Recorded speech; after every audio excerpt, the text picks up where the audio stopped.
My real struggle, my real story, the way I consider it, starts when I got home.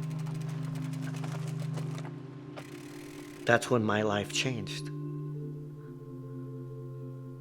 That's when suddenly the person that I wasn't there, was struggling. And that person was gonna struggle, that man was gonna struggle for the next 20 plus years. I grew up in Southern California. I graduated from Bell High School in 1993.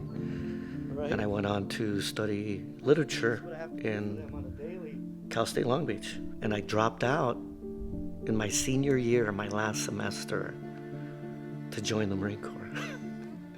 Because it's what I really wanted to do. So I served from 98 to 2007 as a mortar infantryman. Eventually I was to move positions into a position as a forward observer. In February of 2003, I deployed to Iraq. You could see the ground vibrate and the dust lift every time a missile strike hit somewhere else. We're talking 20 miles away.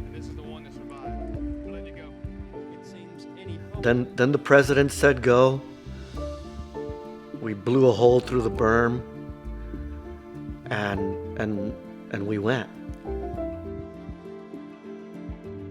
From the border, right, to Al Jarraf, eventually to Baghdad. We took the Republican Guard headquarters, and we moved so quickly through this country, we never secured any of the cities. So by the time we got to Baghdad, we were essentially surrounded by enemy. We consistently learn and relearn about PTSD, but I had no real idea that I was going to be experiencing anything like that. And now looking back, I can see that I was immediately affected. I found a few cycling organizations, veteran cycling organizations, that were trying to change veteran lives through endurance cycling. And I started to find some purpose with my community of veterans and then helping that community. And I built myself a titanium cross-country style hardtail mountain bike, and I put everything into this bike because it was more than just a bike to me.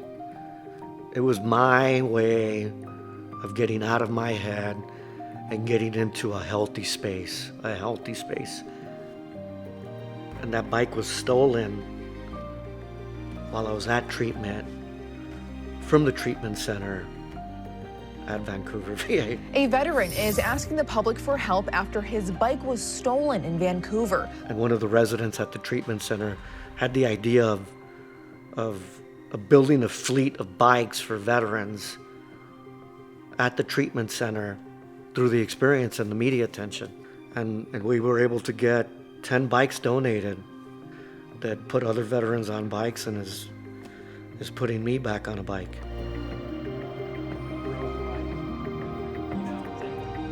So you have access, so you get to know your bike enough. Part of the experience for me is that hard climb where 100% all I'm doing is focusing on my breath, which is 98% of mindfulness, right? Breathing. The impact that I can have on my family and the people around me and my warfighter community. I have this clarity now. I started to realize that I was going to die or end up in prison and that I needed to make a change. I wanted to watch my kids grow up and that I wanted to be there for my kids.